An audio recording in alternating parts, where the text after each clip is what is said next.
Shit's different in this bitch. Fuck it. All right. What's happening? What's happening with it? Y'all know what it is. You tuned in to another episode of Everything Boxing. There you go, talking that boxing again. Yeah, what's happening with y'all? When you come in the building, just make sure that y'all hit the like button. Hit the like button. We got a lot to talk about today. Definitely. Ty Swindle straight from that ATL in the building. What's happening with it? A Sneed in the building. Speaks. What's happening with it?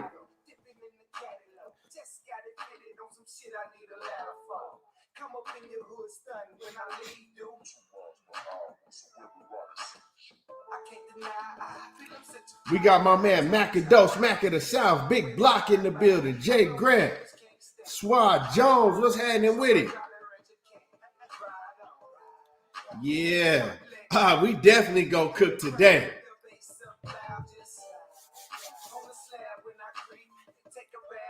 Master Eden, what's happening with it? Carl Smith, what it do? Master Khalik in the building, what it do?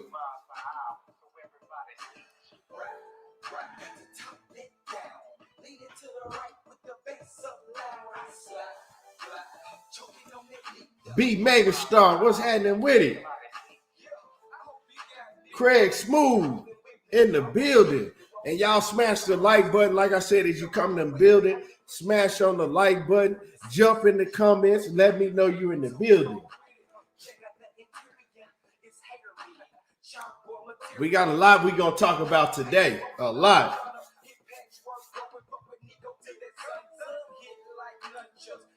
It's and it's that week, y'all. It's that week. It's the week everybody been waiting for. I can't wait till this weekend. Hell of a fight card. Jaron Ennis, Tank Davis, Dudu Andrade, and I mean, you just a whole stack card on Saturday. I can't wait for that.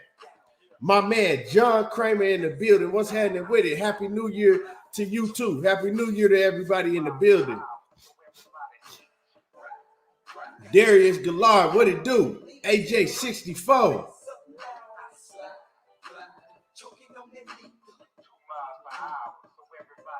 Dank Father, what's happening with it? Not well, man. Yeah.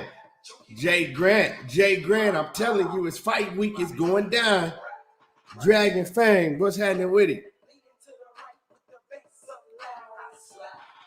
Jackie Hernandez, salute. Tubi Leap, what it do? Yeah, it's going down for real this weekend. I can't wait. But we got a lot of boxing to talk today. A lot of news we going to talk about. The Queen Cassandra Mason is in the building. Pitbull Boxing, what it do? Dragon Fang, he said he's chilling and recovering. What you recovering from? Recovering from the new year?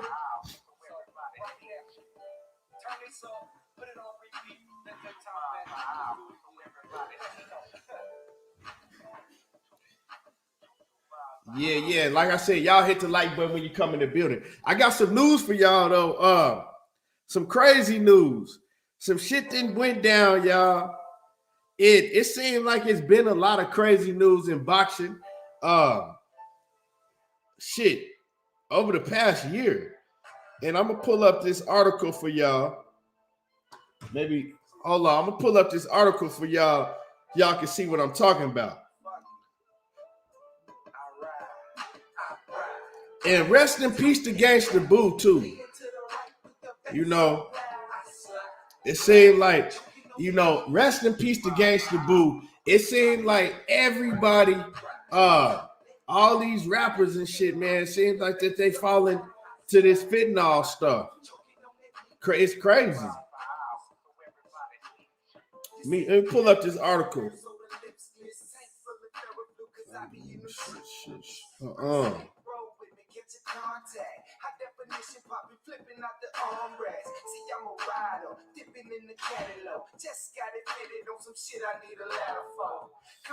Hold on. And y'all smash the like button as you come in the building. I'm looking for this article. There it is. So check this out, y'all. R. Stokes, what's happening with it?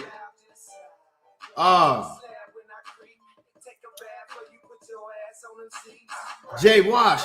Yeah, John Kramer. Her brother OD'd too and survived.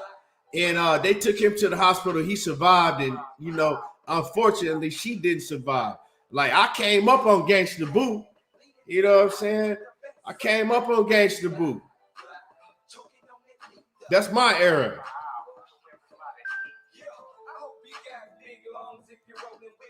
Oh, they left her. So they took him to the emergency room and left her. That's crazy. You know what I'm saying? Like, y'all gotta stop doing these pills, man. Y'all don't know what's in these pills. Sheena, salute to Sheena. Salute to the queen in the building. Doug Right Side in the building. What's happening with it? So I'm gonna read this article, right? So Yorionis Gamboa, right? He's in jail right now in Cuba over a fatal accident. So, and I'm gonna let y'all, and I'm gonna read the article to y'all. It says the details are still being confirmed, but several outlets are reporting the former world champion Yorionis Gamboa is currently jailed in connection to a fatal accident that occurred the night of December 1st in Santiago, Cuba. The news was first reported by Vasyl Cubano. So basically what it's saying is that it says the source stated that Gamboa was not under the influence in the situation. It's just a tragic accident. Basically it's saying that he ran over somebody at night. He ran over somebody and killed him, but it was night, so he couldn't see him. Now, it's good that they say that he wasn't intoxicated, because if he was intoxicated, that's a whole nother story.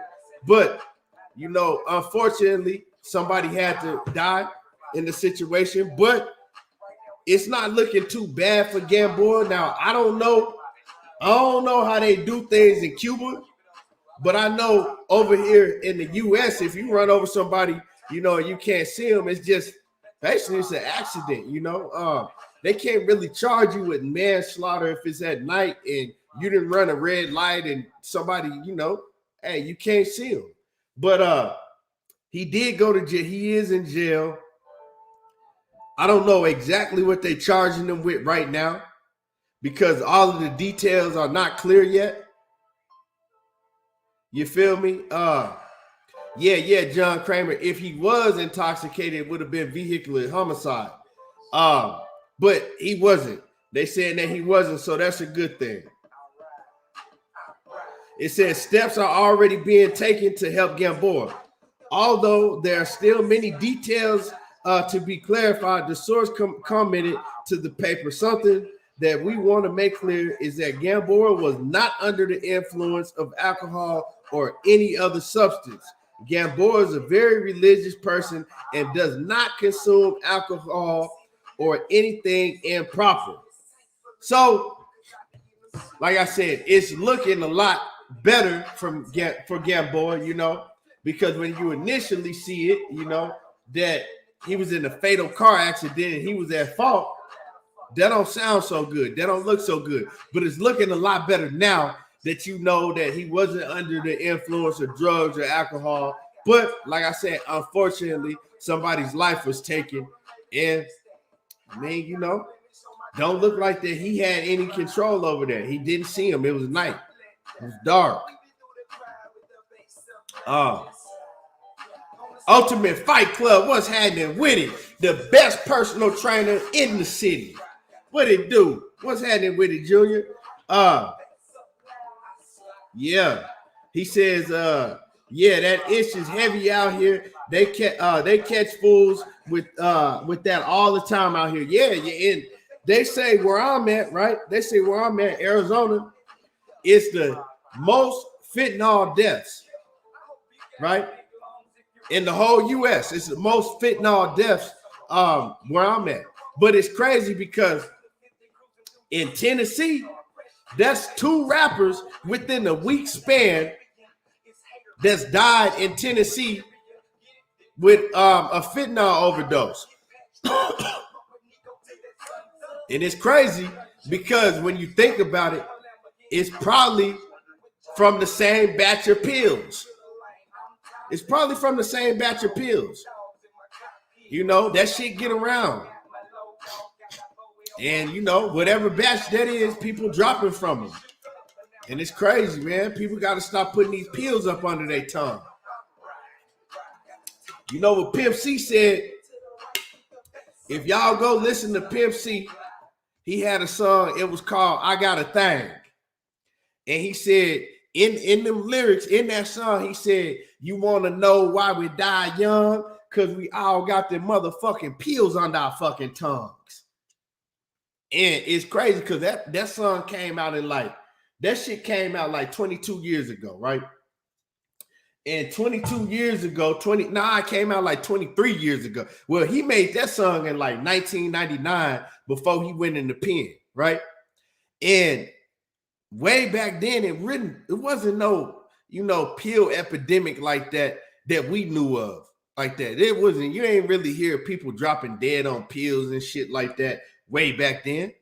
And so when I used to listen to the song, I just thought the shit was, you know what I'm saying? That was my favorite song. I used to listen to it, but, I just thought it was hitting. Then as I got older and I would listen to it, and the shit that he was saying in the song, I said, God damn, man, he was way ahead of his time. You know what I'm saying? He was taught. If you go listen to it's Pimp C, it's called I Got a Thing. That's my favorite song. And the shit that he talking about in that song is so real. And he talking about shit that's going on today. That's a problem today. And he was so far ahead of his time.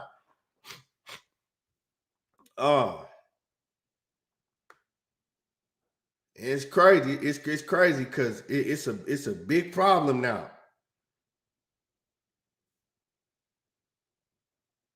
Yeah. Back then it was lean, you know what I'm saying? But he was talking about, he said, you want to know why we die young? It's because we all got them motherfucking pills under our fucking tongues. Shit crazy. Let me go through some of these. My man, New Orleans Game 15. He says, I used to live in Phoenix. That's the first place I found out about Finn. That shit is dangerous. I'm telling you, that shit out here bad. I'm talking about bad. It's spots that you can go to, and that's all you see is fentanyl fiends, and they out in the open with they foil, you know what I'm saying? With they foil pipe smoking fentanyl, and I'm talking about they everywhere. Shit look like New Jack City. Shit like New Jack City. It's crazy. New Orleans says, no cap. He says, Phoenix, the first place I seen a fake perk 30. Yeah, man. I ain't putting no pills or none of that shit in my mouth. Yeah. That fentanyl is crazy, man. But we know how that shit come about. We know the government put that shit out there, just like they did crack cocaine in the 80s. But then, they get to dropping their football numbers real hard when the other community get a hold of it that they didn't want to get a hold of it. When the white community get a hold of it and they start dropping dead, that's when they start cracking down on that shit. It ain't nothing changed. But, hey, I don't even want to get into that before they start demonetizing my my things again, for YouTube start demonetizing all my shit again like they was doing. Samuel Washington, what's happening with it? Salute. But my man Ultimate Fight Club says exactly. That itch came through with no problem for every shipment they bust. Just imagine how much they're getting through. Yeah, it's crazy, man. Swat Jones said Square Biz. He said, I'm from Stop 6 side and Eastwood of Fort Worth, Texas. It's drugs everywhere. I had to get out of there, man. Yeah. Shit crazy. Ain't nothing gonna change, man. Ain't nothing gonna change. Real Johnson, what's happening with it?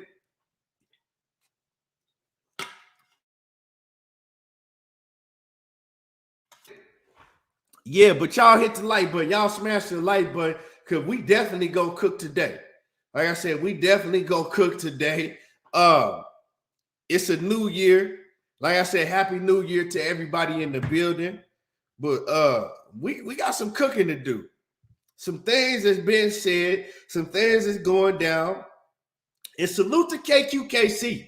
You know what? Salute to KQKC for always keeping his ear in the loop, having great contacts in this boxing game. And if y'all didn't watch my video that I put up, if y'all didn't watch KQKC's live today, make sure that y'all go check that out. Jamal Charlo. Salute to Jamal Charlo. He finally making the move that we all been waiting for. Jamal Charlo is finally moving up to 168 to get some real smoke. We've been waiting for Jamal Charlo to make a move for a long time. Jamal Charlo stay at 160 was well overdue because there wasn't nothing left at 160 for Jamal Charlo. The fights that he should have had at 160, he was never able to get them. You know what I'm saying? The fights that he should have fought at 160, he didn't take the fight. And by that fight, that one fight that I'm talking about that he didn't take, that he ducked out of at 160 was Doodle Andrade, Demetrius Andrade. That fight should have happened because both of them was champions at 160, unification bout. And they should have came together to make that bout happen. But from the outside looking in, to me, it looked like that Doodle was all in on the fight, all in on the unification. But Jamal Charlo wasn't all in. That's what it looked like to me. Now, you got conflicting stories, but when I would hear interviews, I would hear Doodle Andrade calling him out all the time. I also would hear interviews from Jamal Charlo deflecting the issue and telling you reasons why he's not going to fight Demetrius Andrade. So, yeah, to me, it was on Jamal Charlo, the reason that fight didn't happen at 160. And, you know, was some of the excuses that Jamal Charlo had valid? Yeah, but if you felt that he fucked your brother out of a big fight, and fucked up a bag for your brother, well, to me, you should have wanted to beat his ass even more. That should have made you want to go and beat his ass anymore. But with all of that being said, that's all over with and done. He couldn't get a Triple G fight. He was calling out Triple G for years. You dig what I'm saying? Triple G didn't want no smoke with him or nobody else on that top level unless your name was Canelo Alvarez. You feel me? Triple G didn't want no smoke with nobody unless it was Canelo Alvarez, and we know why he wanted Canelo Alvarez. But so Jamal Charlo couldn't get none of the big fights at 160. Now 168, he'll be dropping his title, the WBC strap, and he'll be going up to 168 to face the winner of David Benavidez and Caleb Plant. I mean, hey, if he stick to that path, ain't nothing we can complain about. If he fight David Benavidez or Caleb Plant, whoever win that fight, to me, that's bigger than the Doodle Andrade fight. So I'm not going to have nothing to say. But like I said in the video, Jamal Charlo needs a tune-up at 168 before he get in there with a David Benavidez or Jamal Charlo. A David Benavidez or Caleb Plant, because he's not good enough to just go straight from 160 to 168, right? Against a David Benavidez or Caleb Plant with a year and a half layoff. It ain't gonna happen. And by that time, it'll be 2 years. So with a 2-year layoff, nah, that ain't gonna work. It's not gonna work. Definitely not gonna work. But I like to see Jamal Charlo take a tune up around March or April, right? Keep him on course with the fight that with David Benavidez and Caleb Plant, with the fight that they're gonna be fighting. And then right after that, y'all on the same time schedule, y'all on the same course, and right after that, you could go right into a fight with the winner. Now, say David Benavidez and Caleb Plant, that fight is so great, they got a rematch, right? Or say it's a draw, and say they have to have a rematch. Well, Jamal Charlo, he still can fight Demetrius Andrade. Excuse me. Jamal Charlo still can go straight into a fight with Andrade, because Andrade, he letting it be known to everybody. Look, I moved up to 168. I came over to Showtime in the PBC for one reason and one fighter only, and that's Jamal Charlo. I don't want nobody else but Jamal Charlo. So when you got a man calling you out that heavy, if you, for some reason, don't get the Caleb Plant and David Benavidez fight next, or, after they fight and have a winner, fight doodoo. Fight doodoo. My man Jay Chestnut in the building. What's happening with it? He says, "What up, Key? Just watched your video. Great video, bro. Should do Charlo versus Darrell as his first fight at 168 on the undercard of Plant versus Benavidez." Hey, that's great. That's great. But they don't do shit like that in boxing. That would be a great card for the fans. But Jamal Charlo not going to be on the undercard. He's not going to be on the undercard. Jamal Charlo, he at that level where he feel that he's a headliner. So you could do a Jamal Charlo and Darrell on a whole separate Showtime event. That's still solid, still a hell of a fight. And I like that opponent. Yeah, Darrell did get knocked out by Caleb Plant, but he was in shape. He ain't look like no trash. And if Darrell's still gonna fight, that's a solid, opponent to fight for Jamal Charlo. It's a solid opponent. It's a lot of solid fights for Jamal Charlo at 168.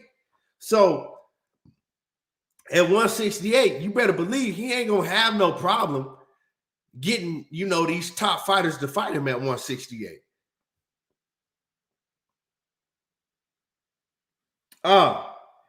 Samuel Washington says, ETB, my wife watches with me on occasion and she say, salute to all, salute to your wife, salute to Toy. I think I'm saying it right. Toy, T-O-I, Toy. I hope I'm saying your wife's name right, but salute to her. Salute to the queen. Let me see who else I missed in the building. Rachel Donaire, salute to you, queen. And a hell of an interview, Rachel, with you. Let me rinse you up, Rachel. That way you can drop the link to you and Nonito's channel. And I'm excited for y'all channel, right? Because I know we're gonna get so much information from you guys. It's gonna be crazy. Hell of an interview that you did on Drew Titan's channel last night. I was able to go back and watch the replay. So let me go in here and give Rachel a wrench. That way, Rachel, I want you to drop the link to your channel in the chat. Knockout, what's happening with it?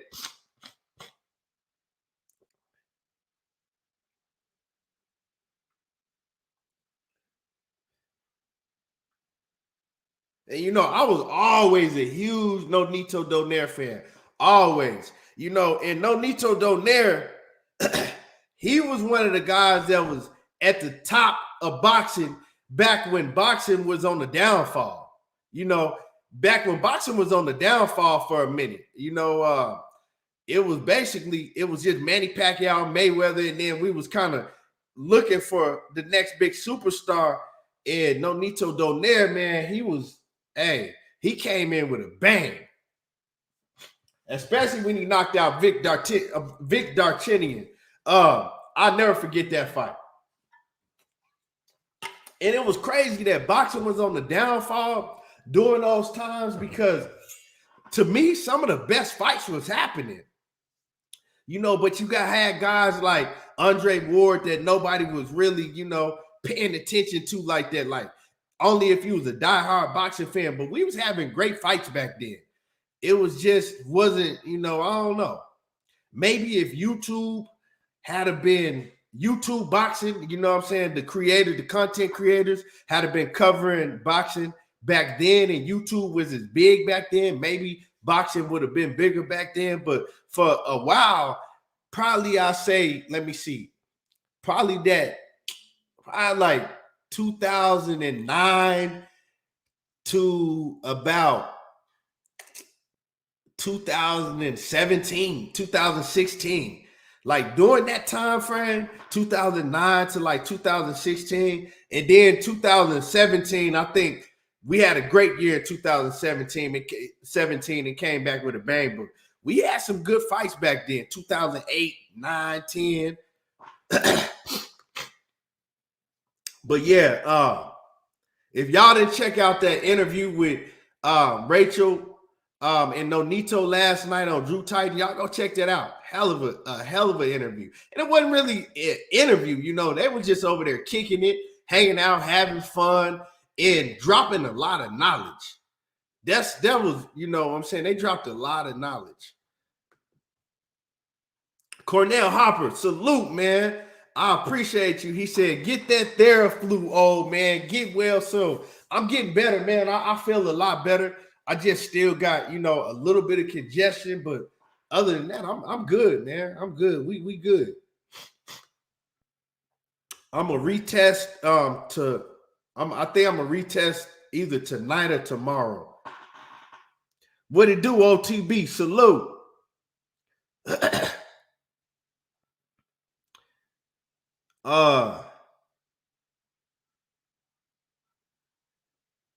Let me see. But yeah, big news with Jermall Charlo, man. Like I said, Jermall Charlo was my favorite Charlo. He was my favorite Charlo before he started moving funny. You know what I'm saying? Before I'm looking up and I'm like, man, every time I see this man on my TV, he fighting like C- and C level competition. When is he gonna step his game up? When is he gonna fight the best? But now, hopefully, we don't got to question that no more with his move up to 168. And like I said, salute to the OG KQKC for letting everybody know, bringing out the news that he will be moving up. That he'll be moving up to 168 and dropping that WBC strap. Now, some other things I want to talk about. Y'all smash the like button. If you're in the building, hit the like button. Smash on the like button.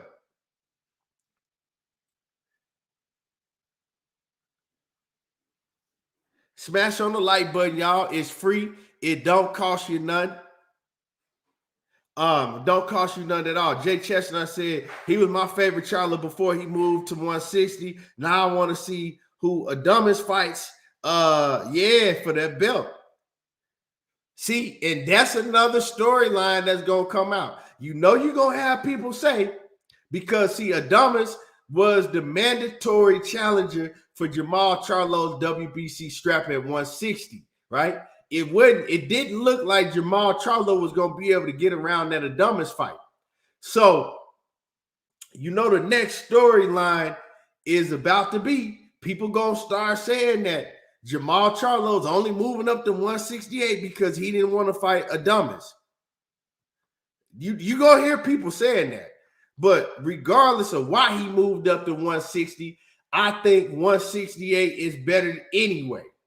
I don't care why he's moving up. 168 is better anyway because it's a lot more smoke at 168. And that's just what it is. Let me see what I missed.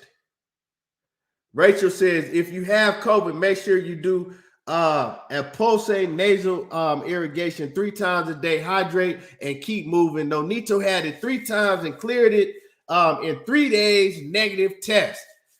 Okay. Yeah, I'm gonna definitely have to do that because, like I said, I feel a lot better. But the only thing last night when I went to bed, I was cold, right? I was hella cold, but I was fucking pouring. My legs was like pouring with sweat.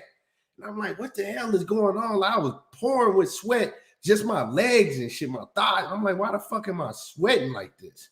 But I feel good though. I feel back. It just, it comes and goes. My congestion, it comes and goes. Like sometimes during the day I won't have no congestion. Then other times I'll be congested. But other than that, I'm good. But I appreciate that, Rachel. And Rachel, like I said, drop the link to your channel in the chat, and I'll pin it. I'll pin it up so everybody can go sub because just information that you have and that you can give to everybody is information that, you know what I'm saying, you just can't get like that. You can't get that anywhere. Yeah, okay. I got you. I'm gonna pin it right now. And you got a lot of people on YouTube think they know everything about boxing. They know all the ins and outs, and you can't tell them shit. So, they can go learn from somebody that actually does know. And so I just pinned Rachel and Nonito Donaire's channel. I just pinned it. So if you not sub to them, make sure that y'all go sub to them.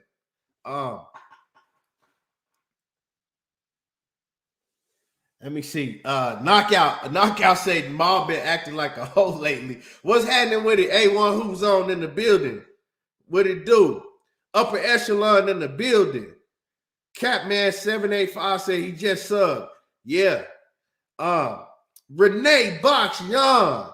That's my guy right there. Make sure that y'all go sub to Renee Box Young too if you're not subbed to him. Rachel says, thank you, sir. That's why I'm going to show contracts so people can understand if they signing the slave contract or not. Yeah, that's the information. See, you can't get that from me. You can't go to Knockout Boxing 86 TV and get that, and in the other content creators on here. You can't go to OTB and get that. But you're going to be able to go to Rachel Donaire and Nonito Donaire's page, and you're going to be able to get real contracts. And she's going to walk you through it. And, that I'm looking forward to that. That way, next time I get into a debate, I can use that. I can't wait to say, have you ever seen a real contract? Well, I have. No, I'm just fucking with y'all. I can't wait to debate Knockout and ask Knockout. Nigga, have you ever seen a real contract? Have you ever seen a real fighter contract? Yeah, you haven't, but I have. Hey, dudes be loving to say that shit.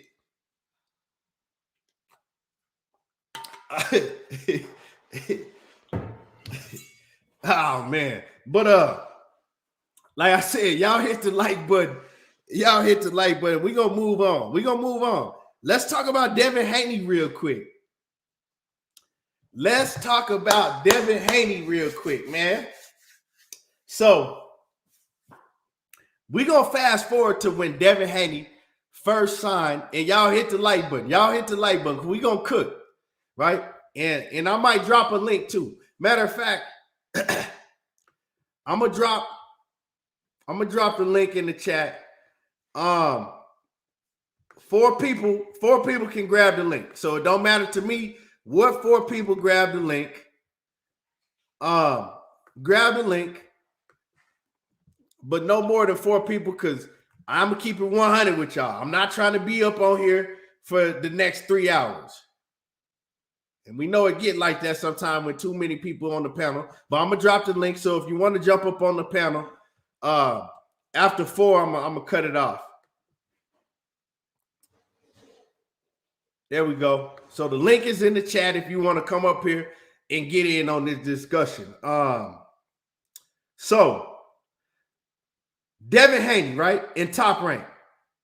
We know Devin Haney, this is supposed to be his last fight with Top Rank. This is supposed to be his last fight with Bob Arum, the Bob father. But let's fast forward. Let's rewind the clock way back when Devin Haney first signed with Top Rank. Wasn't that long ago. Bob Arum was asked how long was Devin Haney gonna be with Top Rank? How many fights was he signed with Top Rank with? Now, if you ask Bill Haney and Devin Haney, well, if you ask Bill Haney will tell you all type of different shit. Bill Haney will tell you that it's a fight-to-fight basis. Then he'll come back and tell you that they still do what they want. Then he'll come back and tell you that they was only signed for the 2 George Kambosos fight, and the 3rd fight was an option. So, Bill Haney gonna tell you, that's what Bill doing. Salute to Bill Haney. Money Brown TV, what's happening with it? The link is up there. The link is in the chat, Money, if you want to hop on the panel. But Bill Haney, that's just what Bill Haney do. He gonna tell you all type of different things. But from what we knew, we thought that it was 2 fights with George Kambosos, and then there was a 3rd fight that was probably going to be Vasyl Lomachenko. Well, Bob Arum, when he was asked about it, they asked Bob Arum, and Bob Arum said, "You know what? Well, I believe it's 4 fights, or more." Right? Bob Arum said something like 4 fights or even more. So at that point, I'm like, hold on. I thought it was only, 3 fights at the most. So we didn't know.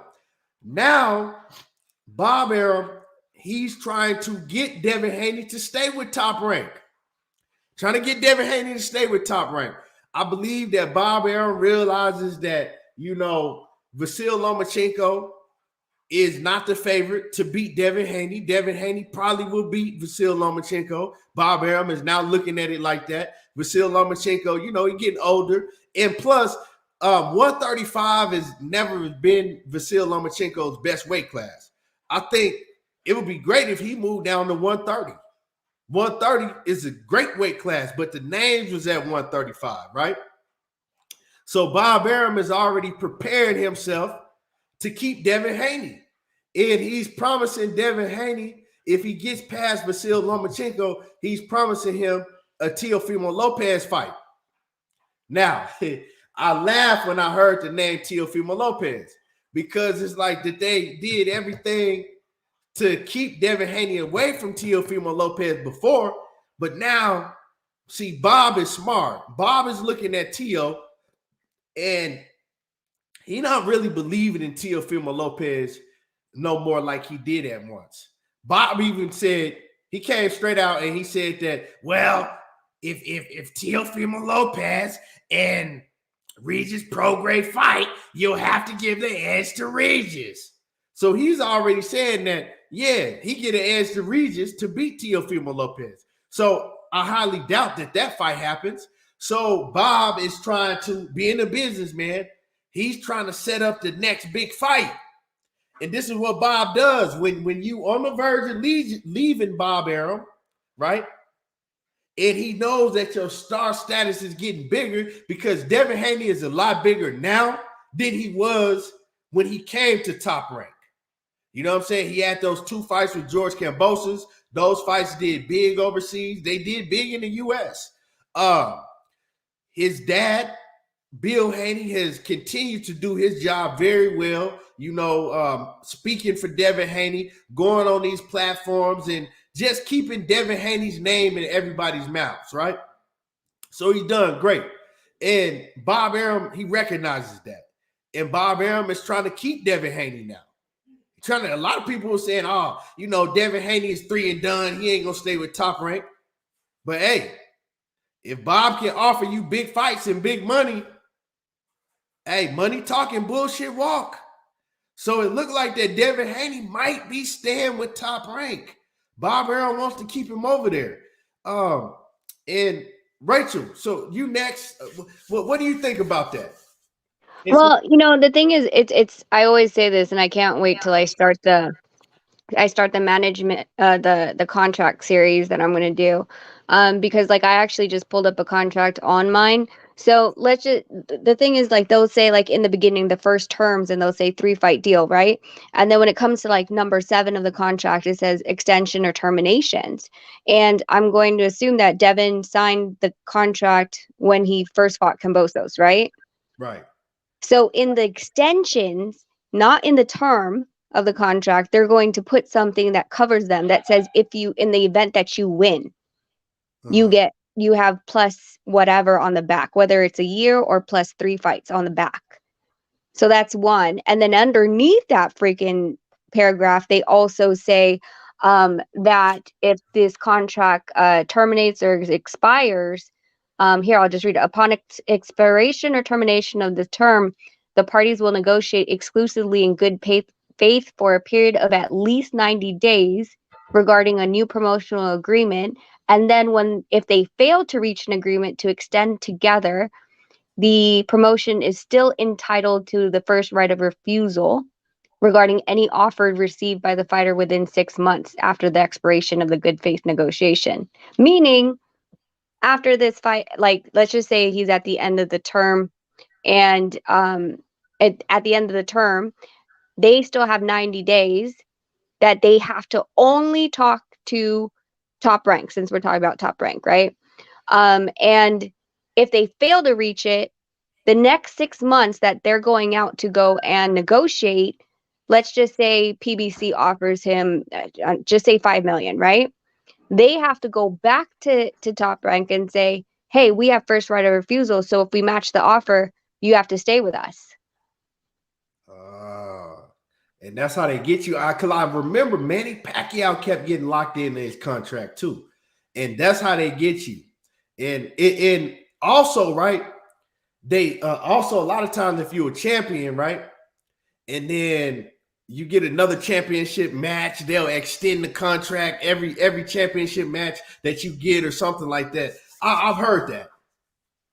Yeah, that one's really messy. The extension clause is 3 paragraphs, long paragraphs, and it says in the event that, and this is what I'm saying, if you win, right? In the event that you fight for a world title, or well, this one says ranked number 1, that they will be added and extended automatically for an additional 5 bouts beyond the term of the end of the initial term set forth.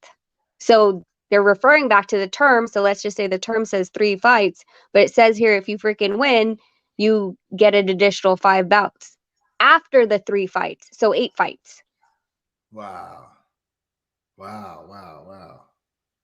Yeah, so that's why, and that explains why Bob Arum was like, well, I mean, I think it's 4 fights. It could be more. I don't remember. When he was asked about it when Devin Haney first signed the contract, he alluded to it's more than 3 fights. It's going to be more than 3 fights. So, yeah, I mean, it looks like that Devin Haney might be staying with Top Rank for longer. And, I mean, if we get good fights, like I want to see him fight Teofimo Lopez. I think that's a hell of a fight. To be truthful, I mean, a hell of a fight for Devin Haney, because I don't see Teofimo Lopez beating Devin Haney at all. But Teofimo, that's been a fight that people have talked about for a long time. So, I mean, yeah. Well, I think it's a good storyline. I know a lot of people were like, why is he fighting Loma? He should be fighting someone else and all these things. But if you look at the storyline of it all, he went to go beat Cambosos. Then he beat he goes off to beat Lomachenko. Then he beats Teo, which is where the belt, like the traveling of the belt, right? So he went back and beat all those people that the belt went through. So it's a good storyline. I'm not going to knock that. Yeah, how do you see the fight playing out? Because if they do fight, I just see Devin Haney boxing his head off. Teofimo, he's shown that he can't really, like, he has problems with boxers, with fighters that, you know, that can box very well and move and give you that lateral movement. He Well, is. on the basis of the last fight with Teo, I felt like, first of all, that there was still a mental block that he has, like asking, like, did I show enough? Did I do good? Like, it's like, dude, like, you don't know if you did or not. And I honestly wasn't that impressed with that fight because of the fact that, like, he didn't know how to cut the ring off as well as he should have in, you know, where he's been in this game. I think he lost a lot of his amateuristic background that knew the fundamentals. He was reaching a lot. He was over his weight was distributed to his front foot a lot, making his chin up in the air. I think that Devin will expose those types of situations because Devin is really good at giving you a false range and then pulling back and countering you and getting the hell out. Yeah, he does. He does. And then if he overshoot his shots, he'll wrap you up and then he'll make you reset. And so Devin do a lot of great things in the ring that people don't notice, you know. Upper echelon, what's happening with it, my man? What's going on, brother? What's going on? Well, you know, Bob Arum told us once before Devin signed with the wrong promotional company. So you know Bob been wanting Devin. And he finally got his hands on Devin. He ain't about to let that cash cow go. But like I told y'all before the Sando Martin fight, I told y'all T.O., his power didn't go with him up to 140. His power's not there. And hopefully when Devin get up to 140, he gets his power because he's supposed to be training with Blu-ray. But Teofimo doesn't beat no natural 140 pounder up there. So Devin would be the best fight for him because anybody else up there is going to destroy him, especially if he got to fight Regis Prograis, which somebody said he was thinking about fighting. But Bob Arum been wanting Devin. Floyd been wanting Devin. That's why Floyd got mad when Devin didn't take the contract and they went dolo. But Devin Haney, he then became a bigger star with that Kambosos fight, and he got the marketing behind him. His dad's a marketing genius because even if it's good publicity or bad publicity, all publicity is publicity. If they talking about you good, if they talking about you bad, they talking about you. So that get the algorithms going, that get you talking, and that pushes the interest and that boosts the sales. And I just think, you know, after he beats Loma, Bob Arum gonna offer him. I mean, I don't see why he gonna leave Top Ring anyway. Bob Arum, he owns the 140 division. The 140 division, they got Barbosa, they got Ramirez, Taylor, they got almost all the belts. The only belt they ain't got is Regis. So it would be, I mean, he can have all the fights he wants because Bob Arum's gonna cater to him because he's a star now. And he's got a name. Plus he was undisputed. And you know, Terence Crawford and them got over on Bob Arum in Top Rank and ESPN with that deal that they got where they juked on an Earl deal and he got away from it. But I think Bob Arum and ESPN might cut Devin the deal. Something like Crawford had to get him to stay. You talking about like give him a big guarantee for every fight? Yeah.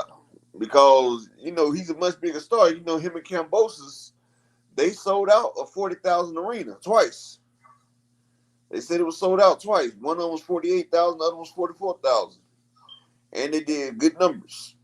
I mean, you know, they building this buzz. You got two big fights back to back for Devin. If you know, if Bob keep his word and he Loma, say, Teo. okay, if you fight Loma, I mean, well, you fight Loma, that's going down anyway, right? You beat him, and then we'll give you a Teofimo Lopez at 140. Soon as you move up to 140, you That's a got grudge Teofimo match. right That's a off the bat. grudge match. Everybody That's wants to see that. like those are two big mega fights right off the rip. And Now, then look, check out how bad it is. After you fight Teo to get accustomed to 140, then you got Josh Taylor, you got Ramirez, you got Zapata, you got everybody up there, Baranchek. I mean, they got all types of fighters, man. Bob Arum Top Rank owns 130 to 140. They got all the fighters over there.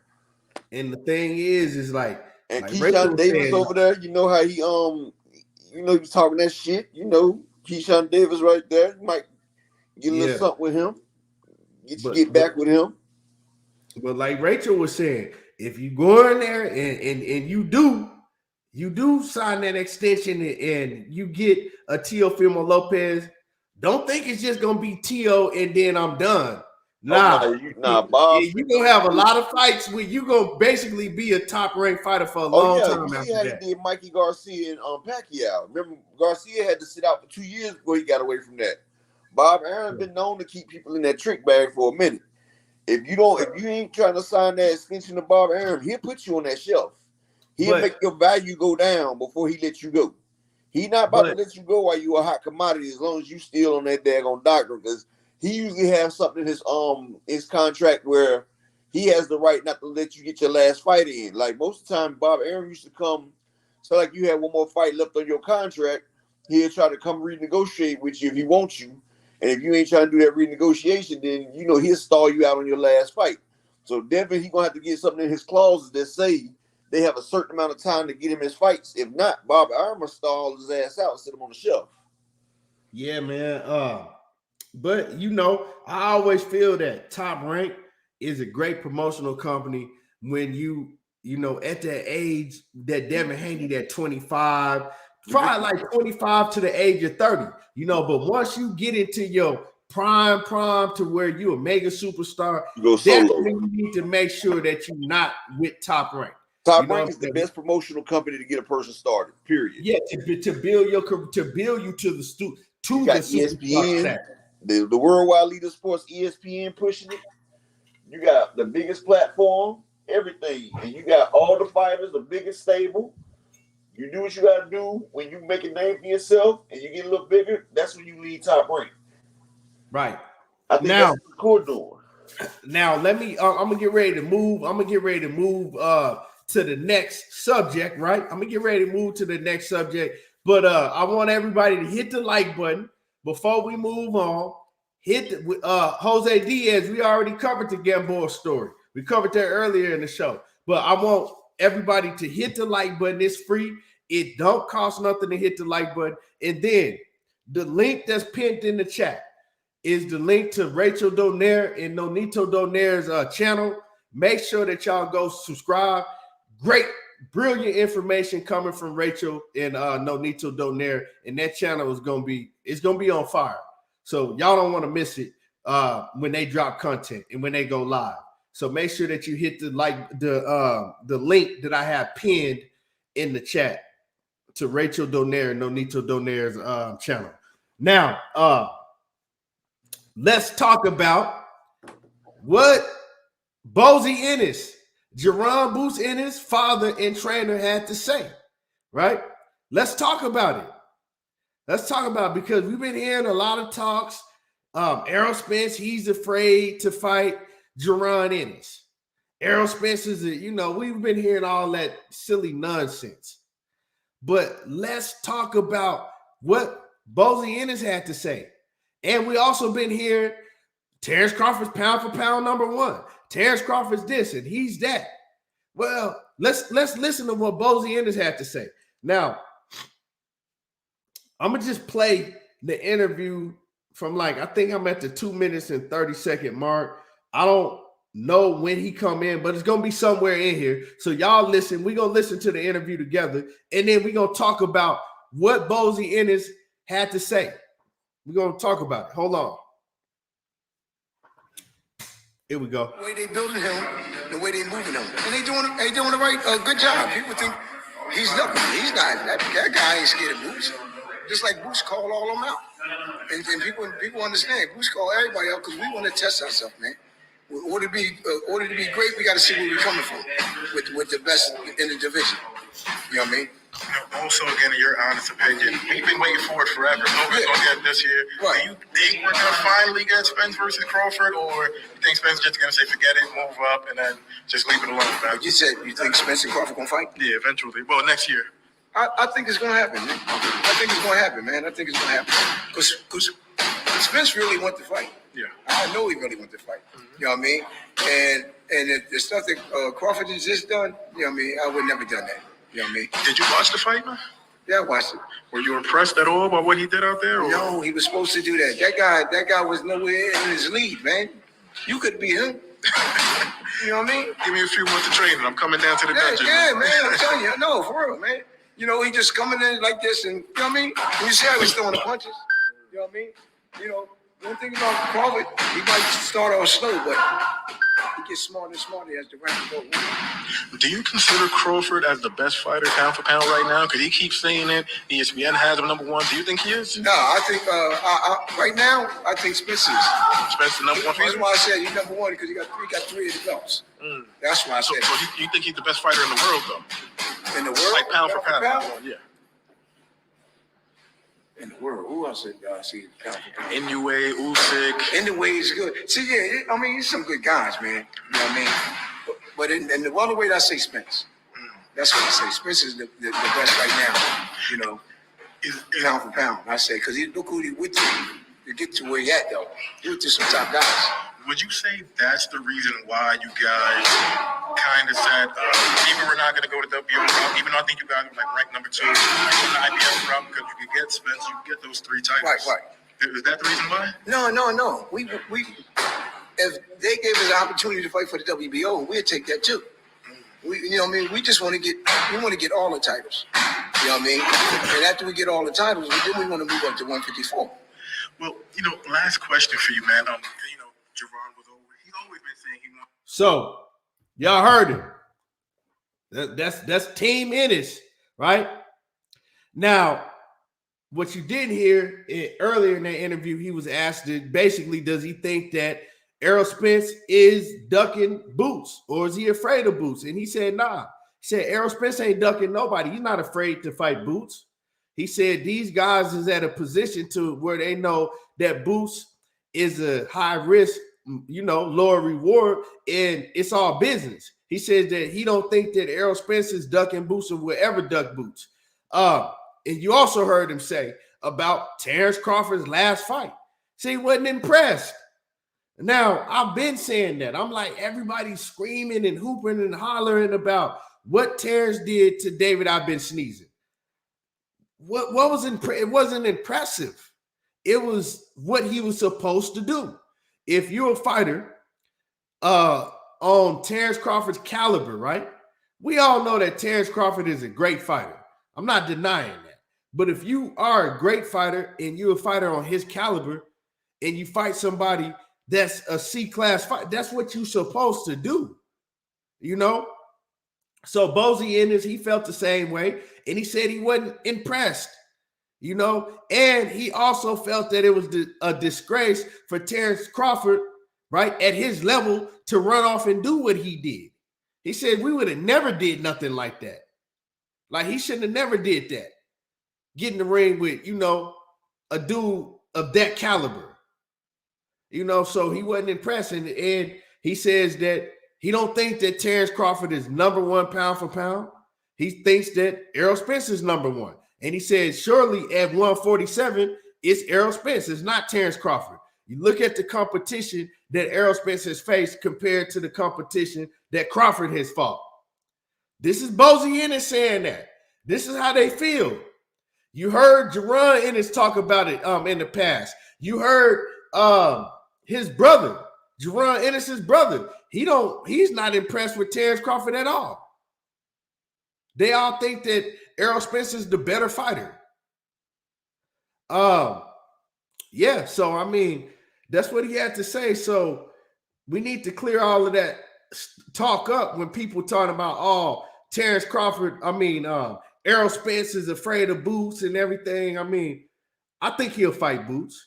Will it be at 147? I don't know. But at 154, they'll eventually fight. I don't ever see, this is my opinion, nobody else's opinion. I just don't ever see Terence Crawford stepping up and fighting somebody like Boots. I really don't. Unless somebody else, exposes him. That's what they like to say, That's what fans like to use. Every time you lose, he's exposed. I don't believe in all of that. But unless somebody else beats him and you know, he shows vulnerability. I don't see Terence Crawford ever stepping up and taking that fight. That's just my opinion. But you know, I'm gonna let y'all talk about it and how y'all feel about it. And y'all hit the like button. Everybody in the building, make sure that you hit the like button. Hit the like button. I got you money. I'll shoot you the link. Yeah, y'all hit the like button.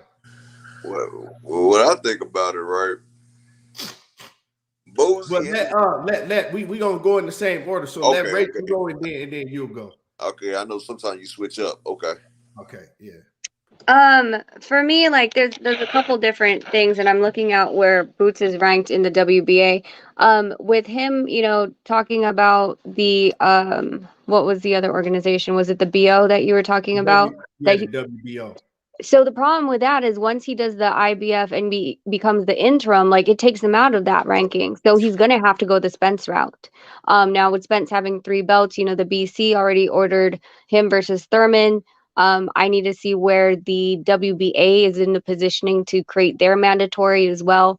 And then it would be Boots in the IBF, or vice versa, right? But he has to get through the Thurman fight first because that was the one that is all the other organizations bow down that the WBC's mandatory position has to be invoked first.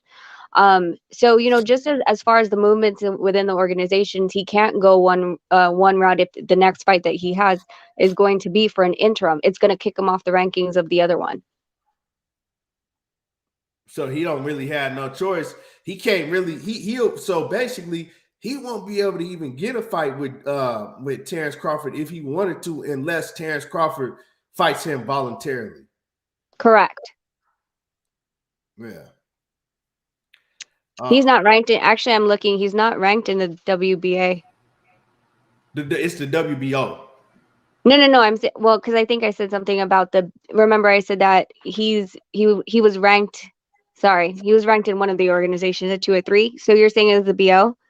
Yeah. So Terence Crawford has the WBO. So I think that he's ranked number 3 in the WBO. But you saying once he takes that basically that interim fight for the IBF, they're gonna drop him out of the rankings for the WBO? He's not going to be in the position to fight a final eliminator for a mandatory position in the other organization. Huh. Okay. How do you what's your thoughts on what he said about, you know, Errol Spence being the number 1 pound for pound and not Terence Crawford because of the opposition that he's fought? I agree completely with that. You know, when I heard some people saying that, you know, Crawford's on the top, I'm like, how are you even saying that? Especially with his last fight, like the level of opponents and what, you know, you have to give respect to what Spence holds. He holds 3 belts. He has 1, and the level of competition is completely different. So I don't feel like that Crawford should be deserving of the number 1 welterweight. Yeah, me neither. Anything else you had to add to that, Rachel? Before no, but I'm gonna head out. You know, the kids are running around, and that's why I have to keep muting. So I'm gonna be down in the chats listening to you guys, and thank you guys so much for the support. If you have any questions, if you guys ever have any questions for me, like hit me up on IG. Just slide into the DMs and ask, and I'll, you know, I'm more than willing to share my knowledge, and if I don't know, I'll go and ask the journalists that I have you know, with me, or the promoters that I'm friends with, or the other managers. So don't be afraid. I don't bite. I only bite if you piss me off. Definitely, I would definitely do that, Rachel. Okay, yeah, my IG is it's super simple. It's Rachel Donaire. Yeah, I got you on IG. Okay. You. Yeah. Perfect. All right. Well, you guys have a good one. Take care. Be safe. Shalom. And hit that like button. Yeah, y'all hit the like button. So upper echelon, what you got on that, man? What Bozy Ennis had to say? Man, you know, Bozy's he's a very skilled, crafty individual, man. I think that him and Derek James are the elite right now in boxing, in training and teaching. And I've said it for years, man. Crawford's smoking mirrors, man. Like, he could have fought Regis Prograis and Sergey Lipinets in 40, but he didn't. He fought Jeff Horn. I mean, you know, okay. But his whole time at 147, he hasn't made not one move to fight any top guys. He hasn't tried to damn get another belt. I mean, he could have got his get back against Ugas that beat him twice. I mean, he could have came against Danny Garcia, nothing. But he ain't tried to get nothing. The only thing he did was fight Spencer's leftovers. But he stayed acting like he wanted to fight. And they got Black Fight banning them to sit there and pump him up to the damn crowd so they get that damn ESPN deal. And they ain't even do nothing right with it. The man sit there and been calling this man out for years. And then when you finally get the man to turn around, now you want to back off. Like, you throwing rocks at this nigga for years, and now he turn around and say something to your ass. Now you want to go duck and hide. And that's why I said he been living off that man for years. And he really done messed up the fight because you see the man sold like 5,000, so he done ruined his marketability. But Crawford, like I said, well, I mean, Blue and them telling you that he did 125 to 50, 150,000. Yeah, that's why they only got 6,000 downloads. Yeah, all right. I say it too if I was part of the business. You know, gotta make it work. He wasn't the only one that said it. Was other people that were saying that shit. Yeah, they also put it on that news where you can put your own news up there. You pay to put your own news up there. I think they said 150,000. Yeah, but you know, ain't no man. Don't you know? BLK would have came out and said it themselves if they just did that. If BLK sold 150 or even 100,000 on their debut, they would be so excited about that. Man, we just exceeded expectations. We did 100,000 on our first buy. Come on, man, that's something that they would have announced. Because that's an accomplishment. 100,000 on your first run. This is our version run. We got 100,000 sold. They ain't do that shit. The motherfuckers ain't sell shit.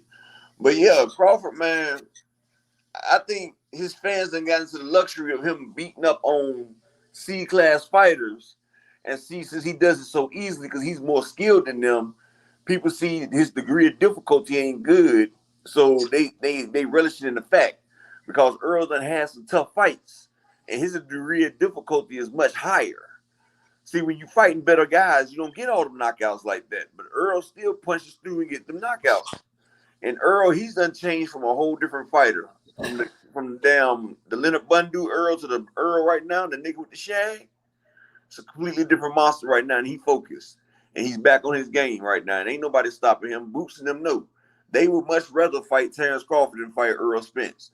And the only way I see Earl fighting Boots at 147 is Boots go get that belt from Terence Crawford. If he don't go get that IBF thing, and if he don't take the interim belt and he go fight WBO and get Terence Crawford belt, that's the only way I see him and Earl fighting at 147. Is if he get that mandatory against Crawford. Anything else there at 154 with Earl stronger. It's on you, money. Yes, sir. Yes, sir. Money Brown TV in the building. What's happening with it, Money? I guess he ain't in the building. You on mute. hey, man. I don't know. I don't know if you heard. I played the audio. I was listening to everything. Okay. How you feel about what Vasyl Ennis had to say, man? And he kind of shut all that Errol Spence is ducking Jaron Ennis and Errol Spence is scared of Jaron Ennis. He shut all that shit down. I mean, solid as usual. Vasyl never changed the score. I mean, it's the same shit he been saying. You feel me? It ain't nothing different. You know what I mean? They've been putting Errol Spence over Bud. They've been giving Errol Spence his just doing his credit. They've been seeing Errol Spence giving Jaron Boots Ennis his just due. So they never had a disdain towards Earl or nothing like that. You know what I mean? They just want to fight to prove that they, you know what I mean? Like you say, we want an opportunity. You know what I'm saying? We want an opportunity to step up to the plate, but we understand that as well. Shit, if it come with Earl, it comes with him. If it come with Bud, it comes with him. But my bad, Money. Let me salute my man Odi Ibarra in that Cash App, man. I appreciate you for coming through, supporting the channel. And y'all make sure that y'all hit the like button and refresh the super chat. I got people hitting me up from everywhere telling me that the super chat ain't working for them, so refresh the super chat. Exactly. Go ahead, Money. I just tried to super chat and wouldn't let me. You know what I mean? I've been trying all day. I've been super chatting all day. Then as soon as I come over, they don't even let me super chat. That's crazy. So y'all show love, man.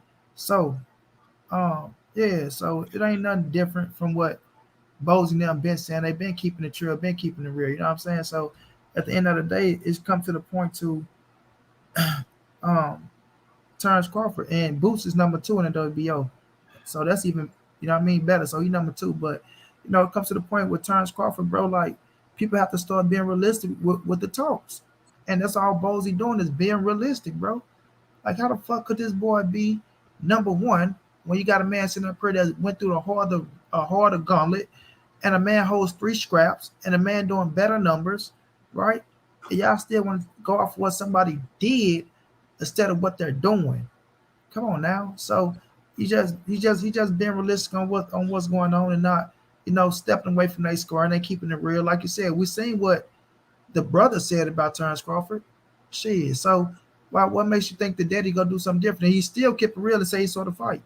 You know what I mean? He kept it real, say I saw the fight. Now, if you'd asked did he pay for it, probably would have been a different answer. But did he see the fight? Yes, he saw the fight. I mean, everybody saw that motherfucker when it became free the next day. You feel me? So I still ain't watched it yet. I still gotta watch it, but man, you slipping. Besides me, everybody else seen the motherfucker, right? So yeah. 500K.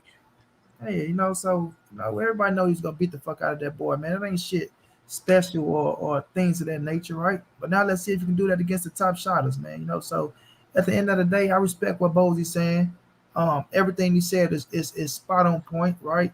It's cool he can say it, you know. Let's listen to him say it, because if we said, you know what I'm saying, we haters and we don't give a fuck about our black brothers, and you know what I'm saying, we should have went over there and you know, pawn our motherfucking earrings and necklaces to make sure we watch the motherfucking fight, or you know what I'm saying, sell your baby pamper. So, you know, if you don't do that shit, you ain't black. You know what I'm saying? So we go take Bozy word for it, because you know, evidently me and Keon word don't mean shit. I mean, we just some hating ass niggas that didn't want to spend our money on the fight. Did it how'd you feel about when he said that, man? He actually said the same thing that we said when everybody was oohing and eyeing, and man, did you see what Terence Crawford did? Oh my God, to knock out, and man, he this and that. And he was like, man, I wasn't impressed with that shit. Like he went in there and he did what he was supposed to do. And he said that, you know, hey, that shit that Terence Crawford ran off and did, you don't do that. I would have never did that. And so how'd you feel about that? You know, and let me get to this super chat real quick. These super chats. My man John Kramer with the refreshing the super chat. Refresh the super chat. Salute to my man John Kramer in the building. Big John Kramer with that kilo on his neck. And the Queen Rachel Donaire in the super chat. She says WBL did not allow Rigo to walk in with the WBA secondary belt and force him to drop the WBA to fight the Casimero WBO belt, to fight for the Casimero WBO belt. Oh, okay. So it's crazy how these sanctions. And not only that, though, Rachel, the WBA made Lamont Peterson drop the WBA regular to fight Errol Spence for the IBF title. So he can't do it, though. He could drop it and then go for Crawford. WBO can let him drop it. Basically what she's saying. It's crazy, though, how these sanctioning bodies, man, how they just be, you know what I'm saying, playing tug of war and shit, trying to see who got the biggest nuts. They shouldn't do that shit. It shouldn't matter what sanctioning body you got a belt in or you're ranked in. Like, that shit, you should be able to have a belt in all of them and be ranked in all of them. Like, it's bullshit, because they all paying you fees regardless. These fighters are paying you.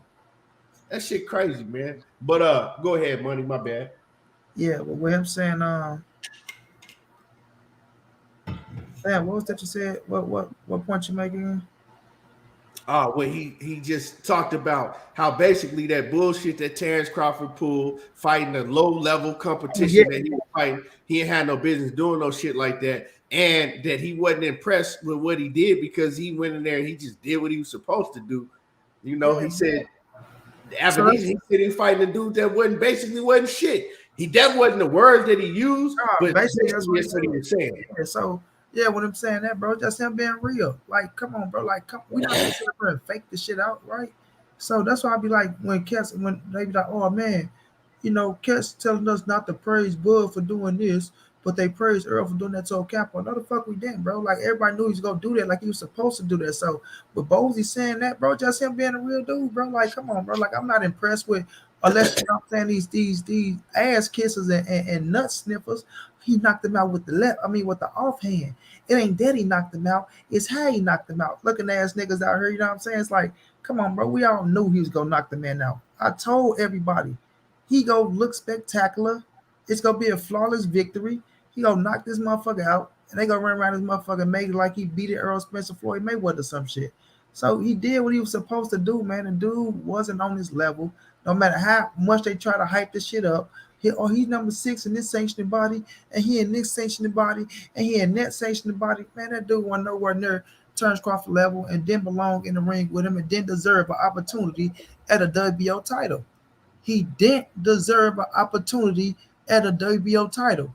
I'm going to say it again. King Kong Delicious is saying it again. He didn't deserve an opportunity at a WBO title. What the fuck did he do to get an opportunity to fight for a world title? That's disrespectful to the motherfucker that was in position. Now, of course, it had to be a voluntary, but when we're looking at the situation, man, Terence Crawford knew what he's going to do to that man. That's why he rushed over there to get that goddamn money and you know, got these word motherfuckers saying the shit that they saying. So, shouts out to Vasyl Lomachenko for just being real, bro, and just telling the truth, regardless of how motherfucker feel about it. He just telling the truth, man. Yeah, man. He real, man. I like that whole camp over there, man. They keep it real. They don't hold no punches, and they don't do no dick riding either. You know what I'm saying? They all keep it 100. Mac World Media, salute, man. Hey, Mac, that video you put together, dog. Hey, man, hell of a job. Hell of a job, that video you put together, Mac World Media. And you know what video I'm talking, man. That shit was fire. You gotta watch that shit, money. I watched the whole video. Great video, bro. Tell me that shit wasn't fire. Time and effort. You put time and effort. You did your homework. You put that shit together like you were supposed to do. You feel me? Beautiful video, bro. Beautiful video. Yeah, you put that shit together and like the delivery was on point. Yeah, the narrating was on point. He had all the receipts in that bitch. I said, man, this nigga. I said, Mac did his thing on this one. Yeah, bro. He did the thing on that one, bro. Like I say, can't nobody get pissed off at it. I mean, he brought the facts. He brought the facts. How can you dispute that shit, Key? How can you come to the table and dispute that? You can't dispute it. Like, what the fuck you gonna say? That wasn't me. It wasn't me saying that. That was my twin brother. That was my third person. I was speaking as another. Come on, man. Yeah, man. You brought it in that one. You brought it with that video, man. You put a foot up somebody's ass so far. Yeah. But yeah, man. How you feel? I know you didn't get to talk about the you didn't get to cook with us on the Jamal Charlo situation, man. How you feel about Jamal Charlo dropping the belt at 160 and moving up, and you know, supposed to be fighting the winner between Caleb Plant and Benavidez? Shit, it's a good thing in boxing if that's how it happened. You know what I mean? I like Jamal Charlo. Like, I really like Jamal Charlo. So, you know, he taking his hits and his lickings right now, right? That's boxing. You know what I mean? Motherfuckers show you what they think about you and all that shit. But I've been a fan of Jamal Charlo. I feel like he a cool ass dude. But, you know, you have to bring yourself back to reality as well, bro. And you have to put yourself back in the mix to where you got to do something. You can't just keep talking all the goddamn time. You feel me? That's what Jamal been doing lately. It's been a lot of talking. Even if you meant good, even if you want to do the shit, you feel me?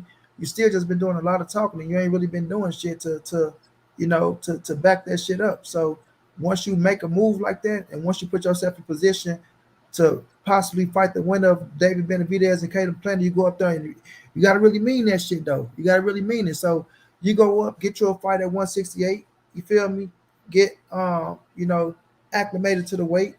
And go after one of them cats, bro. You feel me? You got a cats up there. Like, y'all got to quit screaming Canelo name left to right. Every motherfucker kept talking about Canelo. Quit screaming his name left to right and go up there and fight the next niggas that's out there that you can put yourself in position and get your name on. Because there's a lot of good fucking fights out there that Jamal Charlo can fight in. A lot of fights Demetrius Andrade can fight in. A lot of fights David Benavidez, Dave Morrell. All y'all can fight each other, bro, and make your own fucking name and put yourself together. Just like I was saying about Wilder and fucking Fury when we all wanted the Wilder and the Joshua fight. Wilder Fury came in and what a motherfucker talk about Wilder and Joshua no more. You feel me? It was Wild and Fury. So if you go up and put yourself in that position and make some history, because you never know how a fight gonna turn out. It can be one of the best motherfucking fights of the year. You can drop him, he can drop you. Y'all can get up and fight each other. You know what I mean? And next thing you know, the fans buzzing on that fight. Oh, we want the rematch. That shit was fire. Oh man, salute to them. But you got to put yourself in that position, man. You got to go up and believe in yourself and quit chasing one goddamn man because y'all know there's going to be a payday, whether you get your ass whooped or whether you win the fight. You know what I mean? That y'all chasing the paydays instead of going out there putting on the good fights and making your own fucking paydays. You know what I'm saying? So I always say y'all be trying to jump on the next motherfucking chessboard instead of just moving on your chessboard accordingly, bro. So, and then not only that, you go up and do some shit like that and fight the winner, David Benavidez and Caden Plant, and beat him. Now look, you right in a good position to fight Canelo Alvarez. Now you make them turn their head towards you. You know what I'm saying? You make them look at you instead of you trying to run them down and do this and do that type of shit. Even though Jamal was in a position to get a Canelo fight, but we all know what happened with that situation. But at the end of the day, shit, it's a good thing. You go back up and don't waste all your glory years because you know boxing is shit. It don't last that long. So shouts out to him if you go to 168 and really put yourself in that position, Key. Get you a good fight in. And, you know, see what happened after that. But, you know, he put himself in a mix of a bunch of good-ass fighters, and we all gonna be pulling for him. You know what I'm saying? Oh, shit. We got a marriage proposal. We got a marriage proposal in the super chat. Now, it ain't for me, so don't, you know. Here we go. My man, Big John Kramer with the kilo on his neck. Cassandra Mason, the queen. Cassandra, where you at? My man he got down on one knee. And he says, Cassandra Mason, will you marry me? Cassandra, where you at? Come on, Cassandra. There you is. Cassandra, we need an answer. Hey, we need to answer, Cassandra. Hey, salute to my man, Big John Kramer. That's his name. Big John with the kilo on his neck. Yeah. He said, yeah, straight like that. Cassandra, will you marry me? Yeah. Cassandra, don't miss an opportunity of a lifetime, Cassandra. Cassandra, don't miss an opportunity of a lifetime. You see that kilo on that man's neck? Oh, snap. And salute to my man, Big John Kramer and the Queen's Cassandra. You know, I'm definitely going to the wedding. I'm definitely gonna be at the wedding, front and center at the wedding. Yeah. Upper echelon. Anything else, man, that's going on, you know what I'm saying, that you want to touch on that's going on in the boxing world? I guess you on mute. Money, anything else you want to touch on that's going on in the boxing world? For us, the boxing world, nah, man. We just got the 7 coming up. You feel me? I'm very looking forward to that, bro. I can't wait for that. And then, you know, I missed the Ioka and the fucking Franco fight, bro. I tried to stay my eyes up and fell asleep on that. But, I missed that too. Yeah, is it replay on somewhere? Because I want to watch that fight. And I picked Franco to win, right? They was a draw, but I know they robbed. For some reason, if you got a draw over there in Japan Ioka, they robbed you. I ain't even got to watch it to know that he got robbed. But like I said, I want to see the fight card. No, it was a hell of a fight, but I just feel that he got robbed without even seeing it. Yeah, but other than that, though, shit, I'm looking forward to the 7th. That's all I'm looking forward to, Keita said. I want to just enjoy the 7, then see what come after that. You feel me? See what come after that, and just see how shit fall in play for this year. I'm pissed off about that Cholo shit though, because I was very looking forward to seeing Cholo back in the ring as well, because that was gonna set January on fire. You know what I'm saying? But see what else we got. What else we got in position, and let's see how 2023 pan out. Because me myself, I'm looking at 23 Key as a hell of a year in boxing, bro. Like if shit pan out like it's supposed to go, I'm looking at 23 as a hell of a year in boxing, and hopefully it go that way. And I'm gonna keep all the positivity too. I ain't on no bullshit for 2023. I'm on nothing but positive shit, and all you negative, lame ass motherfuckers or negative energy, I'm just getting rid of that shit, bro. But I'm on nothing but positivity for 23 and trying to push these big fights forward. Yeah, man. Alden Johnson said he saw the fight. He said they robbed that man big time. I knew it. I knew they was gonna rob him. If you, like I said, if you get a draw, bro, in Japan, because Japan, they carry their fighters on a whole different pedestal than anybody do, than the UK does, the US. And if you go to Japan and get a draw, oh yeah, you got robbed for sure. Big time. So I just want to see how big of a rivalry it was. You know what I'm saying? Can we go watch that replay? Is there any way for us to watch the replay? Is it on ESPN app? I think it's gonna be on. Yeah, I think it might be on ESPN Plus. Okay, I definitely want to see. And my man G5 Gabe in the building. What's happening with it, big G5? Yeah, I definitely want to see that fight because man, Franco, he got like three draws on his record, and it was all he got robbed in every one of them fights. Yeah, every one of them. He can fight too. He can fight. I can't wait to this Gervonta Tank Davis card, man.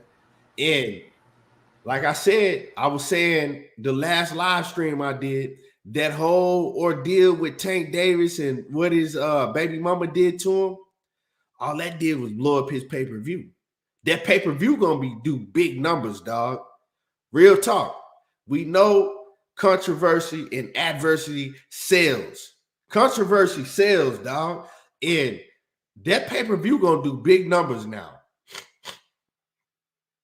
Everybody gonna be watching Tank that wasn't even gonna buy the pay-per-view before. They definitely gonna pay for it. A lot of new fans that just heard about him, because of the incident. Oh, who is Tank? Who is this guy, Gervonta Davis? They look him up, read about it.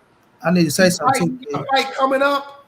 Oh yeah, we gotta see. We gotta see what he does. I need to say something, Key. For John Kramer and Cassandra to be my subscribers before Keon, and for a Negro to get on my subscriber before you. No, she wasn't. She was mine. Yes, she was. Well, John Kramer was mine then. Yeah, John Kramer was with you, but Cassandra been with me since Facebook. But she liked me better though. So don't try to claim Cassandra. For John to get on one knee over her. That's my home girl. Don't try to claim Cassandra. For him to get on one knee over her and not on my shit. Oh yeah, we're gonna have something to talk about tonight. That's all I'm gonna say. Man, just make it to the wedding. Just make it to the wedding. We're gonna be front and center at the wedding. Yeah. But man, Omega, where you been at? Big Head Omega in the building. That's my name. Hey, Omega, the funniest cat on YouTube. I'm trying to Omega the fun. Hey, that's my brother right there. Omega funny as hell. Omega stay fucking with me. Omega trying to get them Packers in the playoffs, Key. I think they made it. Nah, they got to win this last game. And who they play?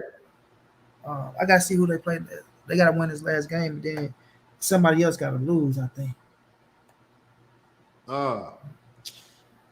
Man, the Lions, dog. Them motherfuckers, them goddamn Lions, they be pissing me off because they play great, but then when I pull for them to win, they lose. Every other game. They play the last game. That's the last game. Detroit too.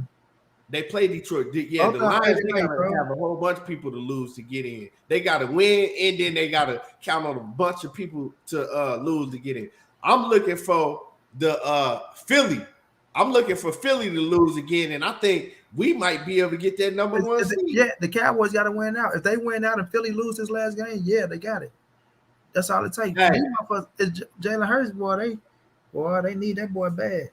Or they done. And I actually, I gotta let Blue know I got a beef with Blue. Yeah, I got a beef with Blue Blood Sports TV. You know what I'm saying? It ain't about no goddamn boxing. It's about I'm watching some of his stream last night, and he gonna have a nerve enough to say it's fuck the Dallas Cowboys. He said, fuck the Dallas Cowboys, I can't stand them. So me and him, we got a beef now. We got a beef now, man. Because Blue, he a 49, he a big 49ers fan. I ain't gonna lie, I was pulling for the 49ers to lose yesterday. Just, I don't know. Niners looking good though. I ain't gonna lie. Yeah.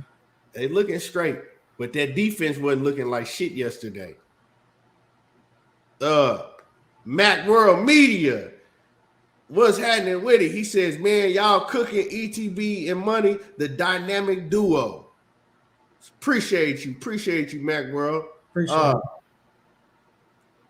it. He's no say Jay say if Ron Rivera started Carson Wentz, Washington wouldn't be eliminated. Oh, if he hadn't started Carson Wentz. Yeah, well, Washington gone. You know what I'm saying? Even though you're gone, you still got love from they gone. They up out of that thing. Here come Renee. Me and Renee might have beef. He said, "Oh, you mean the cat? Oh, nah. See, we ain't gonna do that. Now I got beef with Blue Blood Sports TV and Renee Box Young now. You know what I'm saying? If you not me, you can't talk shit about the Dallas Cowboys. See, I can talk shit about the Dallas Cowboys because I went through shit. What has it been 28 years of suffering. I've been suffering for 28 years. So I can talk shit about them. Y'all can't talk shit about them like that. We ain't last time the Cowboys won a Super Bowl, I was in elementary and I was an Emmitt Smith fan. That's crazy. Shit, we ain't gonna talk about my squad like that. You know what I'm talking about? But man, let me see. Money. Yes, sir. I know you're excited about this tank, and just that whole card is fire. Man, I looked at the whole card is on point. I looked at the all access this morning and shit. It was nice, bro. It was nice to all access. Yeah, I watched it the other night. Yeah, what I like about it though, Tank is taking this man serious. He, like you say, he said that boy hungry. You feel me? Hector Garcia is hungry, y'all. Like, he's hungry and he's dangerous. You feel me? Now, this ain't trying to blow him up like he no motherfucker David Avanesian, but he's a better fighter than David Avanesian to me. Man, come He's a better puncher than David Avanesian to me. You know what I mean? So, no, I'm only saying this, Keith, because you know what they go. No, he is. You know if they gonna try to come with, oh man, y'all just shot down Crawford and David Avanesian, but y'all acting like Tank fighting a killer. Y'all no, he's fighting a better, dangerous opponent that's undefeated, that's a heavy hitter, that beat motherfucker that's up and coming stars, right? And he put himself in position. He put himself in position, and he earned this opportunity. He earned it. It ain't some shit that was given. And we know how boxing go. No knock to David Avanesian. Feed your family, get your money, whatever the fuck happened. But Hector Garcia earned this opportunity, bro. You feel me? And we're gonna see how it turn out. And Tank is on a mission. You know, Tank been going through a lot of shit this training camp. Is it gonna hinder him or is it gonna make him rise to the occasion? Some people fall off when they're going through a lot of shit. A la Teofimo, right? He get into some shit. It fuck with his mental inside the ring. He start fucking up. Do it piss Tank off and Tank rise to the occasion and fuck this boy up and go motherfucking Super Saiyan? Or do it bother him and his mental? He get in there and have a fucking off night and this boy going there, you know what I'm saying, to put down the good little situation on his ass to make his name, you know what I'm saying? So, but like I say, I respect Tank because he understands what it is. And this man hungry, he trying to take what I got, and it's a big opportunity for him. This can change his life overnight. So, man, this card gonna be fireworks, bro, and it's a lot of entertainment to look forward to. You know, it's a lot of entertainment to look forward to in this fight. Man, that shit finna be.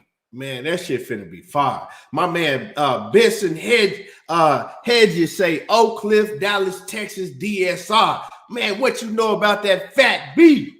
That fat bastard, Lil Ronnie addiction. Motherfucking tuck and roll, big tuck.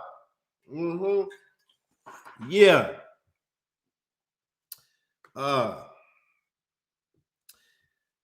Let me see. John Kramer say Tank about to beat the fuck out this guy. Tank ain't look past him. He looking through him. Hey, man. It's going to be a hell of a fight, though. Because that big bald-headed motherfucker, he can fight. You know what I'm saying? Hector Garcia can fight. Real talk. Hector Garcia can fight. And Tank Davis can fight. But I look to see Tank knocking him out. You know, Hector Garcia, he is a lot slower than Tank. He's not as athletic as Tank, and he don't crack like Tank. But can he crack? Is he bigger than Tank? Yeah. It's gonna be a hell of a fight. I think real talk money. I think as why the fight lasts. Oh yeah, I can't forget. You know what I'm saying? A Tom Lydon. You know what I'm saying? My man Tom. I can't forget. You know. Hey, for real, there was the time when DSR was dropping them mixtapes, you know what I'm saying, every other week. Man. There, you know what I'm saying, most people, they don't know what we talking about when it come to that. But yeah, man, money. I think that fight is gonna be a lot better than what people are expecting it to be. And if Hector Garcia, if he could take Tank power, it's gonna be a motherfucking war. But I don't see that happening. You know what I'm saying? But I think it's gonna be a hell of a fight while it lasts.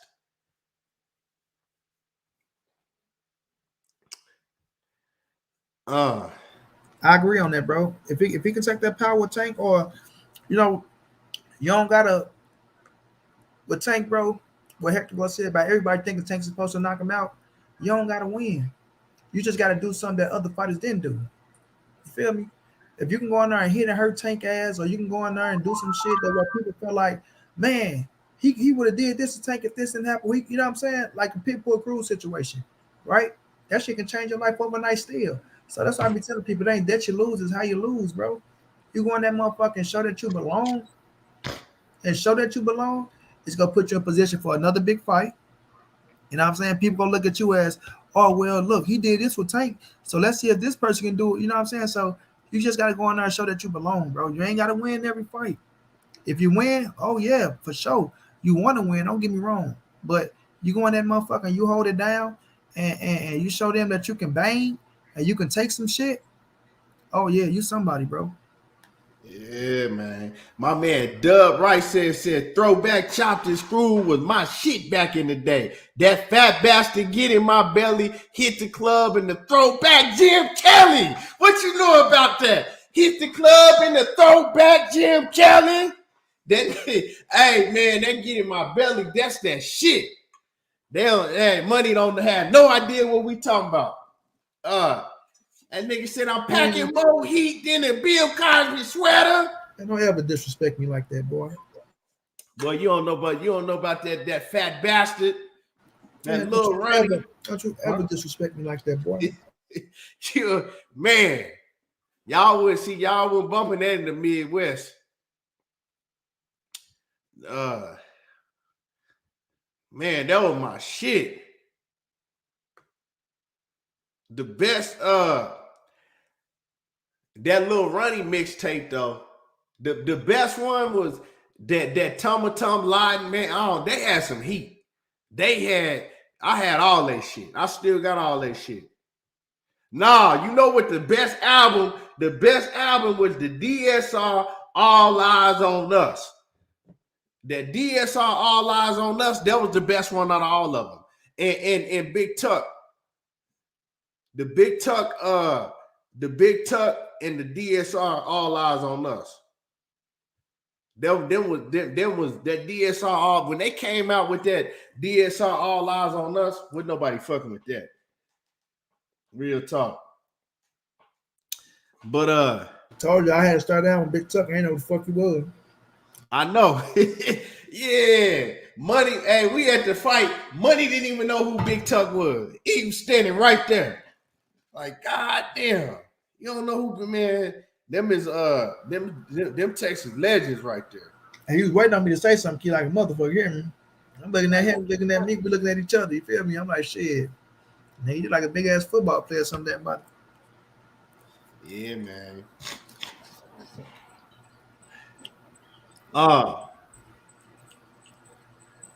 Yes, sir. But man, hell of a show, man. Hell of a show. We covered a lot, talked about a lot.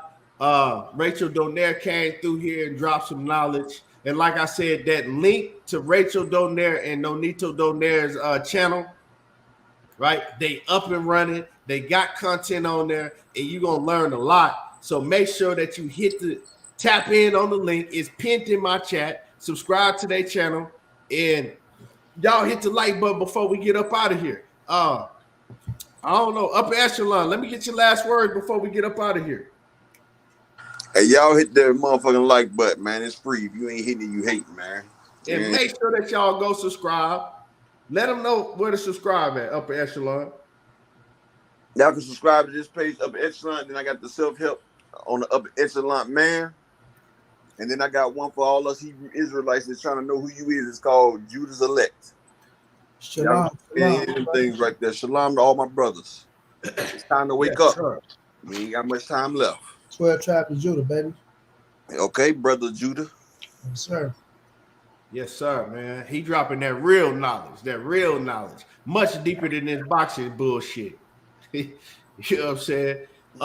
This boxing bullshit is just entertainment. But he over there dropping his real knowledge.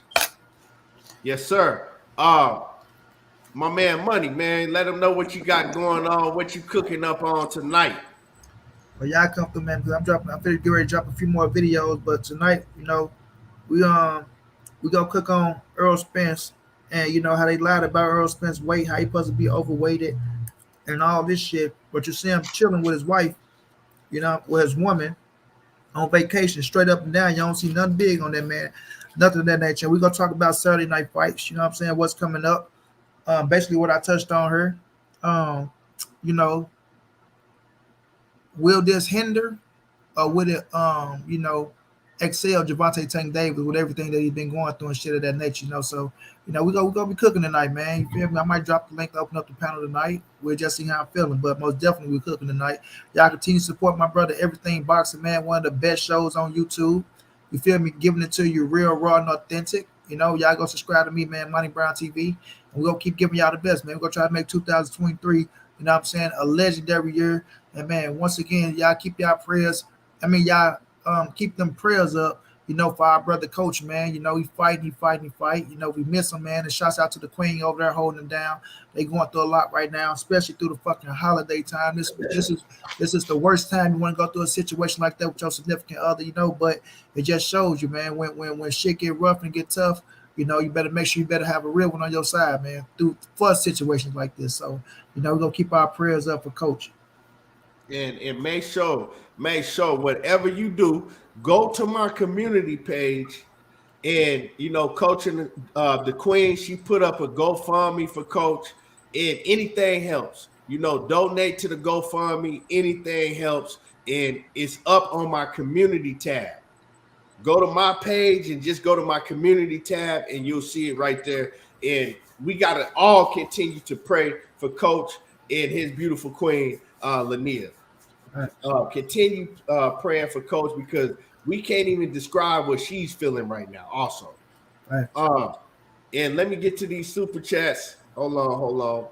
And Toya Washington, I appreciate you. I appreciate you for showing love and support to the channel. And we're gonna continue to bring the heat. My man John Kramer said Cassandra is off limits now. That's my partner before you propose. Cassandra, that's my partner before you propose. Hey, and salute to my man, Big John, with the kilo on his neck. And yeah, we will be back tomorrow. Like I said, I'm feeling better. I'm going to be dropping more content on you tonight. I got more news to drop for y'all, so y'all be looking out for that. And until then, y'all already know what it is. There you go, talking that boxing again. And we gone. And make sure that y'all tune in to Money Brown TV tonight. We gone, y'all.